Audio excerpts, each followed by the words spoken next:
We're going to move straight on to the session on phage therapy, right?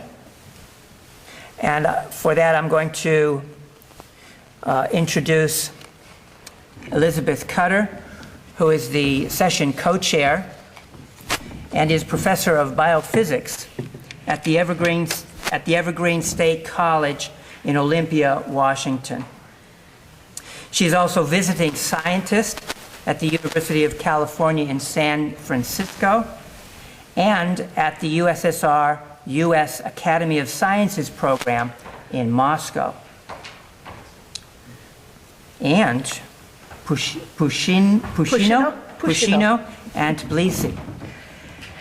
She has also earned her bachelor's in mathematics at the University of Washington in Seattle, her PhD in biophysics at the University of Rochester, New York, and she is quite well published and well funded.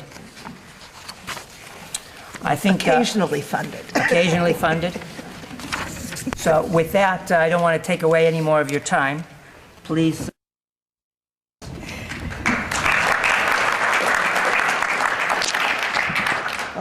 First of all, thanks again for the opportunity to come and have a session on phage therapy here. I met some of you 6 years ago at the meeting in Ulm in Germany, and I've been very interested in a lot of aspects of natural therapeutics, particularly since the late 1970s when I was on the first board for Bastyr University of Natural Health Sciences in Seattle, where I've been on the board. I was on the board for 15 years. But I've worked with bacteriophages since 1963, since my graduate work. And for what I want to do today is to share several pieces with you. One of them is to tell you about a little bit about the background of what bacteriophages are and how they function, and to talk some about the history of bacteriophage therapy and what's happening in other parts of the world. And then you're going to have the opportunity to hear more specific details about the actual practice of phage therapy from a young surgeon who was trained in Tbilisi in the Republic of Georgia, and for a young woman from Perm in Russia, who works with phage against periodontal disease. In some parts of the world, it is a real thing.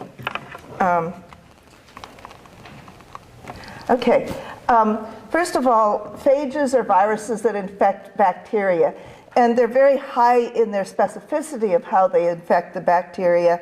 Any given phage will only affect certain species or even certain strains of certain species. They're very abundant. They inject their DNA into the cell and then in general shut off many of the functions of the cell, in some cases shut off all of the functions. And a short time later, for example, this is T4, which is the original phage that was studied so much in the process of developing molecular biology, and which I worked with since 1963. Within 27 minutes, you have 300 new phages.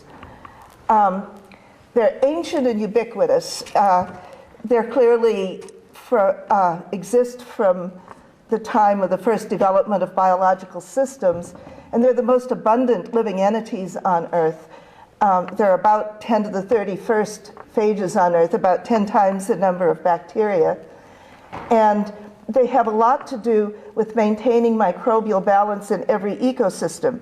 What you see here is a cyanobacterium which is packed with phage.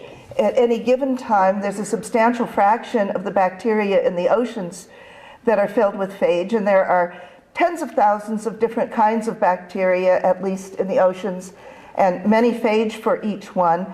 And they live side by side in an abundance about 10 to the third per mil in the ocean.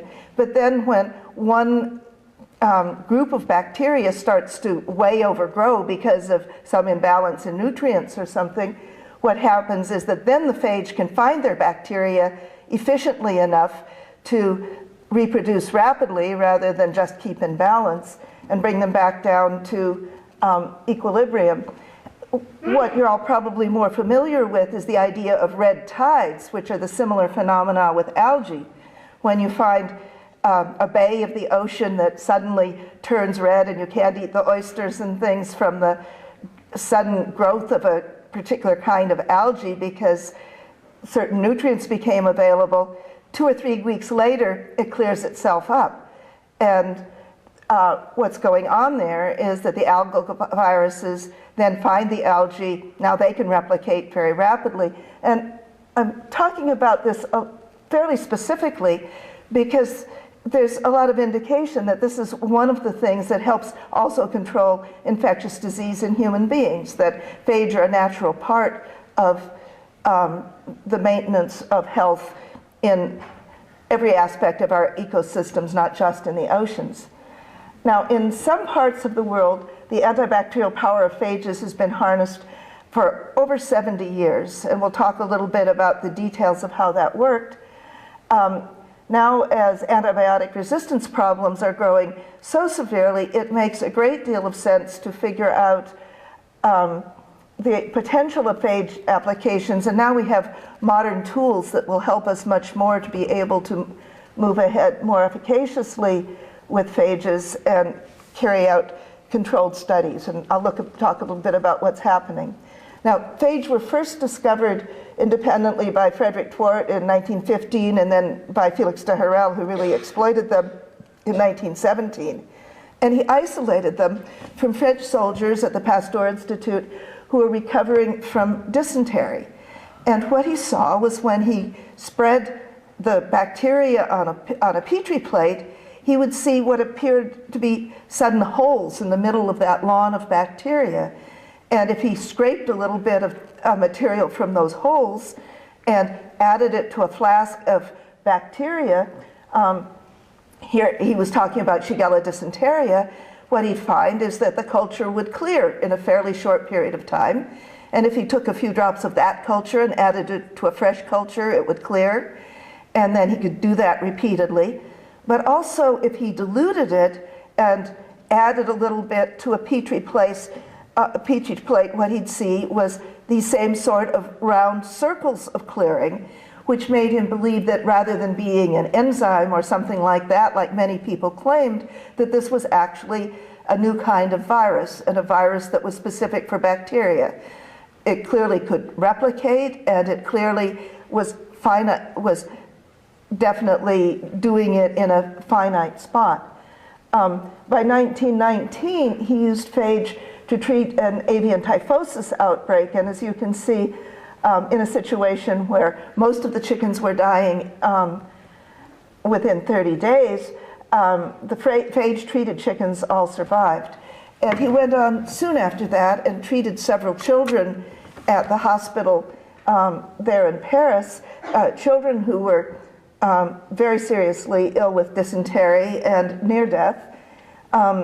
He preceded that by what was probably the first human safety trial of therapy. He and the attending physician and several of the medical students drank significant amount of phage, about 10 times what they were going to use, and there were no bad effects, so the next day they used it on the patients.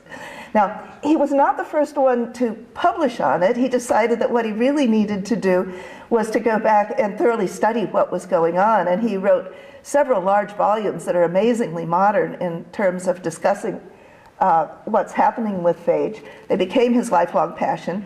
He was also very contentious and good at arguing with people, and had a whole group of very prominent immunologists who were sure that phage were just an enzyme or something like that secreted. But there were also a lot of companies in that period of time that went ahead and began to make phage right away. Think about it, a time when there were no antibiotics. It was 1913 when my mother's brother was born that her mother died of childbed fever. She was 3 years old. And this was in Denver, Colorado. That was a very common thing in this country at that period of time. And many infectious diseases were very widespread. And he had a lot of early successes, and there were a few others who studied them very carefully and had a lot of successes. But there were a bunch of companies, including Eli Lilly in this country, and making phage products, and a lot of other people who started using them.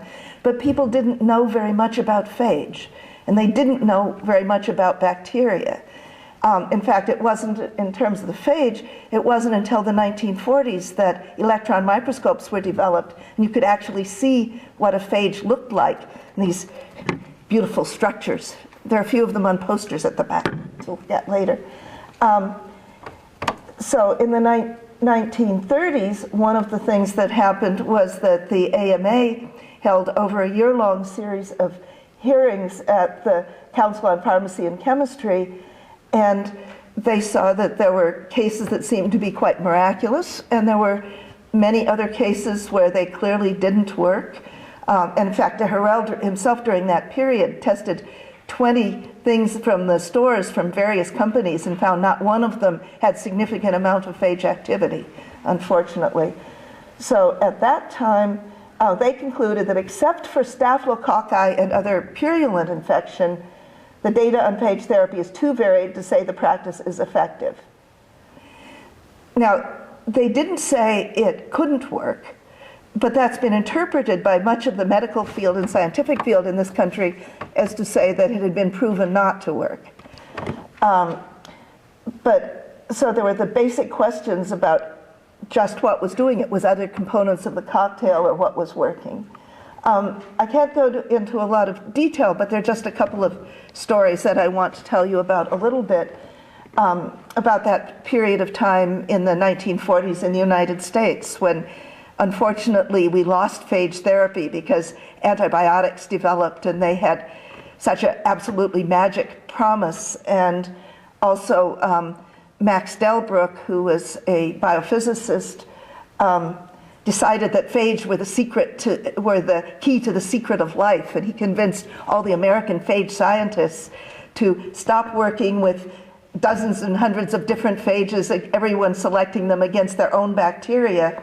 And he chose a group of 7 phages that were very lytic to one bacterium, E. coli B, and got all the phage people to be working on them. And I've been working with T4 since 1963. I was part of that.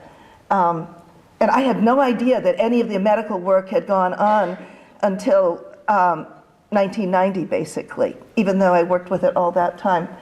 But now it's come to light that in 1942, the precursor of NIH, the National Research Council, got stimulated to sponsor a variety of very interesting experiments, particularly at Harvard and at the University of Pennsylvania, that showed that the appropriate viable phage killed Shigella dysenteria, which had been injected into mouse brains.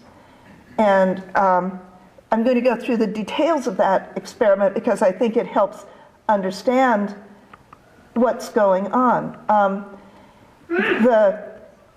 One of the arguments that had been made was that phage therapy couldn't possibly be what was actually working in these patients, because if you injected phage into patients, it rapidly disappeared. And here you can see where 10 to the 9th phage had been injected intraperitoneally into these mice, and they got very quickly into the blood. They're 10 to the 7th per mil here, but within a couple of days they're gone. A few of them even got across the blood-brain barrier and into the brain. But if at the same time he injected the mice intracerebrally with Shigella dysenteria and then treated them intraperitoneally, what he saw was, first of all, the survival rate went from 3.6% to 72%, and he looked at what was going on in the body. Now, these are the 2 curves we saw before, the normal blood concentration and the brain concentration. With the treated ones that had bacteria in the brain already, what he saw was that within hours, they were up close to 10 to the 9th phage per gram in the brain. In other words, the few that had gotten across into the brain had found hosts there and had multiplied very rapidly in the brain and went ahead and existed at large quantity until the bacteria were all gone, and then the phage disappeared. In other words, something was cleansing them out once they had no cells to infect anymore. Some of them clearly got back out into the bloodstream, but at a relatively low level still, stayed as long as they were making them though, and then were gone. And at our webpage, which is www.evergreen.edu/phage, which is not up to date, but it has these articles and a number of other articles about early phage therapy kinds of things. So what it showed was that phage had a variety of therapeutic advantages. Specific target recognition, can be targeted to the problem bacteria, reducing disturbances in the natural microbial balance. By the way, from the last experiment, I should have mentioned that if they used the wrong kind of phage against other bacteria, or if they used heat-killed phage, they did not get any effect. So it clearly wasn't just something in what they were injecting. The second thing is that they're self-replicating. There are 20 to 300 progeny usually per infected cell, and so they rapidly increase at the site of action where they're needed. They'll be in low quantity and not stimulate the immune system. They never do them by injecting them intravenously in Poland or in Tbilisi or in the Soviet Union, in Russia, where they're mainly used. They'll get into the bloodstream, they'll get to where they're in low numbers from a sort of reservoir there, once you have them in the site of an infection. They can continue to multiply and penetrate deeper into infected areas. This is exactly what that poor child with osteomyelitis very badly needed to have, was phage to get into the system. They're living entities, so they can adapt and evolve. Even though resistance can develop to them, they also develop ways of counteracting that resistance. And virtually no side effects. And they're an infectious cure. At least in animals, it's been shown that if you take a pen that had animals in it that were treated with phage, for example, calves that had diarrhea, and you put fresh calves into it, they were protected against that diarrheal disease. The second story relates to typhoid. And typhoid didn't immediately respond to the antibiotics. It wasn't until the late 1940s that they had antibiotics that would hit typhoid, chloramphenicol, which was quite bad. And in 2001, I was invited to give a talk at a symposium on drug discovery and development being put on by AstraZeneca in Bangalore, India. It was the retirement party for a fellow who both had a leading role at a couple of the major companies in the San Francisco Bay Area after being at UCSF, but also headed a Indian AstraZeneca Research Foundation. His name was Ramachandran, and he was about to start a company called Ganga Gen, born in the Ganges, because actually the earliest record of what probably is phage was something where a Pasteur researcher wanted to figure out why on earth people didn't get incredibly more sick from all of the sacred bathing and so forth in the Ganges that people did. He sterilized some water from the Ganges in a way that filtered out the bacteria, and then added that water to a flask of growing cholera, and the cholera disappeared. The same sort of thing that was done later by Diarrhea, but that wasn't followed up on at that time. So there were half a dozen other foreign scientists there. One of them, Gary Skulnik, the chief of infectious diseases at Stanford, who was helping starting Ganga Gen, and he wanted to tell everyone about how he had gotten started into the whole field of going into science and microbiology. And in 1948, he'd been taken to say goodbye to his mother, who had a high fever for 3 weeks, was dying of typhoid.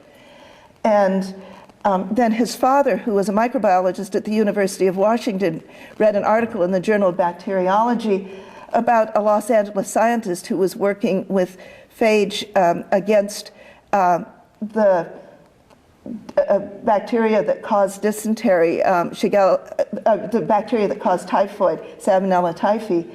And he called the person, and they flew some of the phage up to Seattle, and he gave it to his mother. By the next day, her fever was gone, her head was clear, and she lived another 40 years. And at that time, he said, and he wrote this in something that he had on the web as well, the next day she was perfectly well. That's real infectious disease experimentation, a mix of science and daring and desperation. But both he and I first learned a few years later that in the main medical journals from the 1940s were a series of articles, and that they were in fact very extensively using this phage preparations on patients in the hospital in UCLA. We just weren't aware of it. And they wrote about exactly the same kind of thing. One of the most spectacular accomplishments was the rapidity with which the patient returned to his normal mental outlook. In a couple of days, patients who had been comatose in the typhoid state amazed everyone by cheerful, grateful attitude and asked for food vociferously. Now, what made the difference between the early work in the 30s with typhoid and what was happening by the time they got into the 40s was that they were using a particular set of phages, and this is a phage called VI1, and these were phages that were very specific against the virulence antigen of the Salmonella typhi, and they were being used as typing phages, and they're still used to figure out when somebody's sick, whether it's actually typhoid fever and how serious it is, and to look at spreading. And I'm mentioning that particularly because people hadn't done much else therapeutically with it for a long time, but you'll encounter it again later in this talk. And as we consider what should be required today for introducing therapeutics that have saved lives for so many years in Eastern Europe, we need to think about the challenge and how much of it's not that there's not the information there, but that we don't know about the information. The place where phage therapy was really retained for a very long time was in Tbilisi in the Republic of Georgia, where George Eliava had gone to the Pasteur Institute and met people there, came back and started a Phage Institute in Tbilisi, which was intended to be the worldwide center of work with phage therapy. And unfortunately, in the late 30s, then just while Pasteur was on while Diarrhea was on a visit back in Paris, one of the henchmen, Beria, a henchman of Stalin, who was rather jealous of him for some sort of reasons, had Eliava arrested and killed. But the Institute lost its contact then with France and the rest of the world, but went on and developed their therapeutic phages for over 70 years. And in the late 1980s, they were making up to 2 tons of phage products twice a week, most of them for the Soviet military. And even though I'd worked with phage since 1963, I had no idea that this was happening until 1990, when I had the opportunity to spend 4 months in the Soviet Union as we were finishing the genomic sequencing of bacteriophage T4. You know, we knew a lot about the molecular biology there, but not about other things. It was on a third visit back in '96 that I finally had the opportunity to actually see it at work. I was real suspicious when I first heard about it. I thought, you know, I mean, if nobody's using it anywhere else, and if I've never heard of it, how could it be true, right? Anyway, this was the first chance I'd had to actually watch phage therapy in action and talk with people who were doing it, particularly with Goran Vasalia, who's one of the very top people in phage therapy surgery in the country, and he's head of a program at the hospital there. And this patient had been brought in from the mountains, from a place where they weren't using phage therapy, to have his foot amputated. He was severely diabetic and had an infection. And Goran had said, "Let me try saving your foot." He split it open intentionally to get the phage effectively inside it. And this was 3 days later when it opened up, and there was not a sign of purulence, not a sign of the infection. And that led to the start of my learning a lot more about phage therapy and becoming very involved, and with us doing collaborations with people there. In 2001, on the way home from the trip to Bangalore, they'd given me a round the world business class ticket, so I took advantage of it to stop to Tbilisi and to go to Poland and meet the people there doing phage therapy and so forth. And this fellow, Alfred Gertler, had come to our I put on phage meetings every 2 years, and he had come to the 2000 phage meeting. He had 4 years earlier badly smashed his ankle. He still had staph draining out of both sides of his ankle, and he had come on crutches to the meeting to learn what he could about phage therapy after reading about the possibility and about the meeting in the Sunday section of the New York Times, Sunday magazine. And he gave scientists from Tbilisi and from Israel samples of his bacteria, and they showed that the phage would work totally well against them. 6 months later, when I was traveling, I assumed he would have somehow gotten treated. And I called him, and he hadn't found anybody in Toronto willing to treat him. And he said, "Can I meet you in Tbilisi?" So he did. And this is some of his bacteria. What you see here are spots of individual staphylococcal phages. This is something called phage bioderm, which is an artificial skin which is used to put on burns and wounds, or use strips on things, or powder made of it. But this is the most interesting of the spots. Those work perfectly well. This is an antibiotic which he had been given intravenously for a full year. And as you see, the bacteria that are coming out of his wound are still totally sensitive. It has not selected for resistance to that antibiotic. And that says something about the other problem besides antibiotic resistance that phage are very important for. They had done massive surgeries on him. They had scraped it as best they could. They could put antibiotics in, but it couldn't penetrate into where the problem was. And so it just managed to keep the bacteria down enough in the rest of his body to be able to partially function. So here he was being treated with phage. They perfused his ankle for an extended period of time, put in strips of phage bioderm. Within a few days, there wasn't a sign of the bacteria.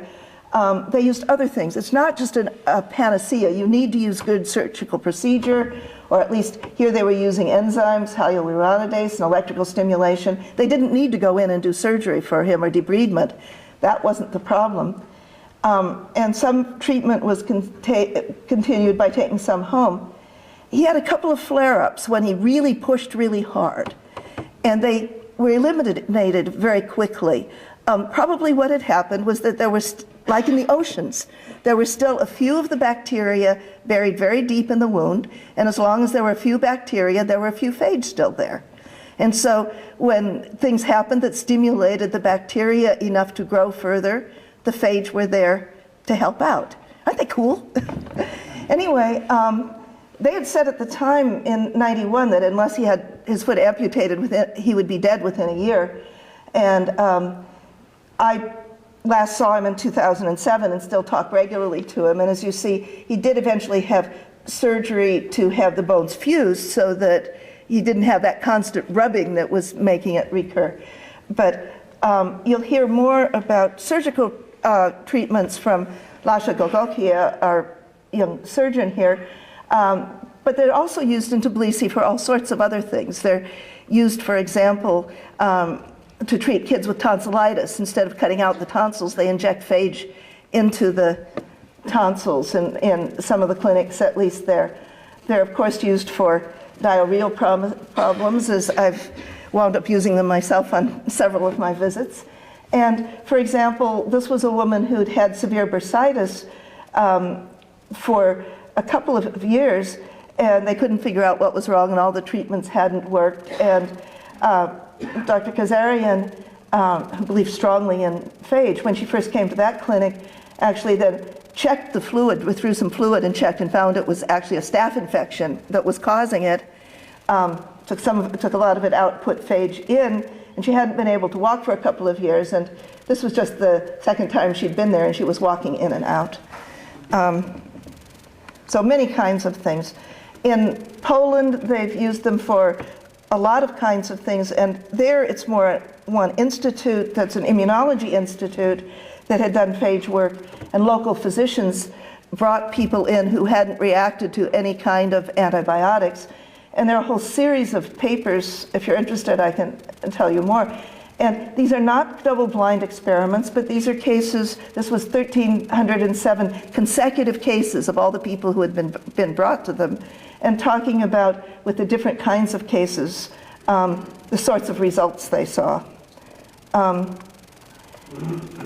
Now, at last, more things are starting to happen in the Western world. One of the most exciting to me is something happening in Bangladesh with a leading researcher, Harold Brousseau, from Nestle Corporation in Lausanne, who had worked a lot with infant diarrhea for many years. And the things they were developing, the vaccines and so forth, worked fine with the viral diarrhea, but 27% of it is from coliform bacteria. And we talked about the possibility of phage. He tried some of my phages, and they were just on the bacteria, and some of them worked, some but were fairly inefficient. But then he isolated phage from the logical source, from the stools of the infant diarrheal patients. And what he found was that the ones that really worked well were all T4-like, all like the phage that we've worked with so long. And they've done trials in animals and in and in Geneva, and now are back in Dhaka. And just at the International Viruses and Microbes meeting in June, he announced that they had moved through through all the paperwork in Dhaka, which is hard enough, and then through working in safety trials with adults and young people there, and now we're doing the treatment in infants. And the initial things look good. So that's a good sign.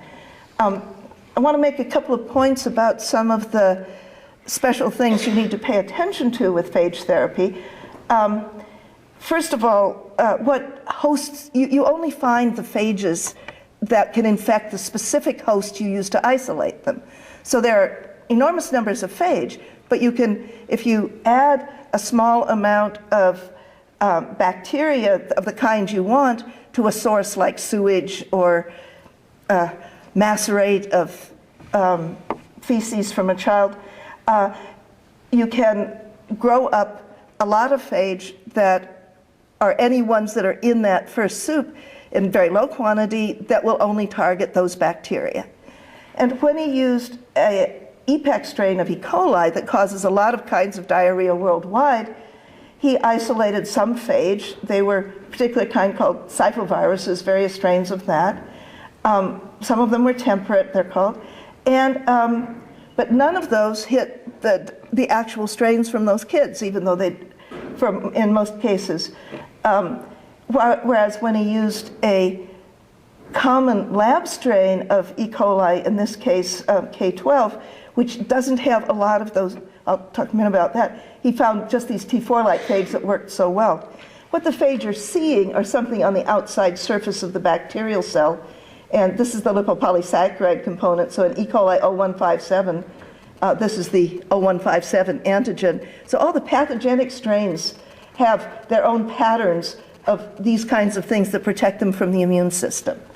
And phage will have tail fibers that will either bind to those or will bind to some of these proteins that are in the outer membrane.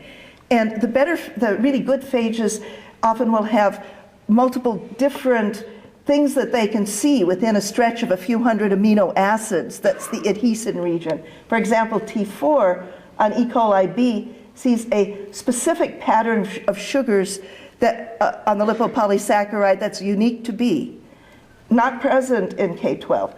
On K12, it sees an outer membrane protein, OMP-C, which is not present in B. And so what you find is when you're looking at a whole lot of different kinds of E. coli, these are the 72 members of the E. coli collection of reference, different phages will bind to different combinations. And each of these, this is the pattern of relationship among all those E. coli on the basis of enzymes and things. These are given in that same relationship, and you can see there's no relationship to how many phage bind to a given cell. These are the binding of the number of phages from a set of about 60 that we were testing on it. And there's some that a lot hit, some that only a few. Here's one that was only hit by one of those phages. And yet from our local sewage, we could isolate phage against it, but it only hit a few bacterial strains. But some will hit a lot. And this is a group of phage that are indicated by the arrows, a group of strains rather, and by the pink stripes here, that are hit by a particular phage we isolated against E. coli 0157. Now, and when we're talking about looking for phage, I need to mention one other thing. There are basically two different kinds of phages that are very different. There's one that, like T4, that will go into a cell and immediately totally take over, and the cell hasn't got a chance. There are a whole group of phages, though, also that are called temperate phages that can go into a cell and insert themselves into the DNA of that cell and affect the way that cell behaves, protect it against any related phages trying to get into it, and then eventually be activated by ultraviolet light or something else to come out.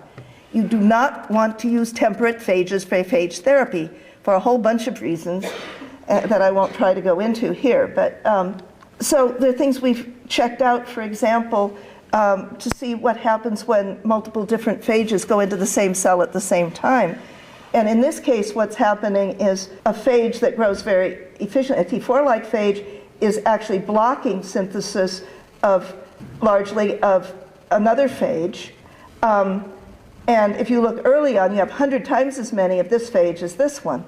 Well, they have some other things in their behavior that if you look 2 days later, first of all, having the two phage together, you see no bacteria regrowing until 2 days later, no resistant ones. And secondly, later on, you actually can get more of these made because this one has the ability, when there are too many phage around, to say, now wait a minute, there are more phage here than there are cells if another phage tries to get in.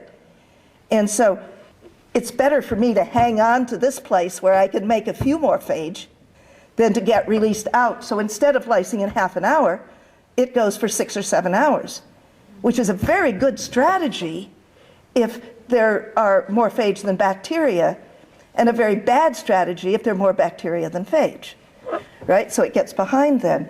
And I've shown this in part to emphasize that with phage therapy in Tbilisi, they use low concentrations of phage. They use the peel phage, the cocktails they use there, are only about 10 to the 8th phage per mil. And some studies have been done here in animals that show you get better results with something like 10 to the 8th phage than you do with 10 times or 100 times as much. And I think part of that is if you have too many phage at once of a cocktail with multiple different phages, then the first cells will get infected by a bunch of them, and you'll wind up making your very broad cocktail down to something very narrow because you only get the ones that can outcompete. Whereas if you have the phage going in such a way that in those first cells that are vulnerable that they hit, mainly just one phage is there, then the bacteria diffuse further in, the phage diffuse further as they come out, and you have, in the long run, a much better chance of success. So the kinds of things we do at Evergreen are not directly the clinical things. That's an undergraduate school, and all of our work that you see is done by undergraduates. But what you see is we're doing some of the kinds of things that will that will help understand better. And one of the things we've done with those two phages you just saw is do trials back in sheep. In fact, that's how we isolated the second one. The first one was isolated from sheep that were resistant to infection, to to inoculation with E. coli 0157. This was at a place in Texas where their job is to work out ways to clean the E. coli 0157, the jack-in-the-box strain, the nasty strain from the spinach and everything, to clean it out of livestock. And they're trying now to do some work with phage. And when my student was there, some of the phage we had taken, again, didn't work very well, but they had one flock of sheep there that they were trying to give a probiotic to that they thought might work. And when they added it orally with the 0157, 3 days later in that flock, no bacteria were left. Not no bacteria, no 0157 could be detected. And so my student, of course, said, phage. And indeed, they isolated that phage from the stools of those sheep. They were clearly being naturally protected by it. So after we'd studied it 3 years later, another person from my lab went back to do a trial to see if, in fact, we could use it to get rid of it, to get rid of the 0157. And what he did was he took this new flock of sheep they were going to use and said, we'd better be sure they're not phage against 0157 there, or we're going to be fooled. And he tested them, and in that flock, half of them were positive after enrichment, after you did an overnight thing. What he found was if he added these phage, and these were the same two that were used before, the second phage was the phage coming out of those. You got 2 orders of magnitude with just the first one, 4 orders of magnitude with both, and with the naturally resident sheep, if you just gave them the bacteria and had 5 days, you got a wonderful job. So the phage work, I just want to show a last couple of things. This is a group in Paris that's now working back with looking at phage therapy in lung infections and showing the ways in which phage can help to prevent the infection by intranasal treatment with a Pseudomonas. And you can see when they had been given phage 2 days, or a day before, it completely protected against a dose that would completely kill them here. And then we've been doing work with cystic fibrosis, and I won't go into details there. We have a poster back here just to mention that we're doing some of the same kinds of studies, but this is a child with cystic fibrosis being treated in Tbilisi. There's a variety of other work going on.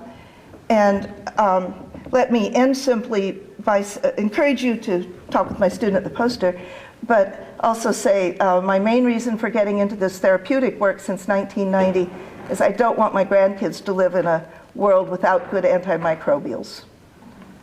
And acknowledgments to far more people that I can list here, but also particularly to the people in the Evergreen Phage Lab and a lot of the international people and the people in Tbilisi. Thanks.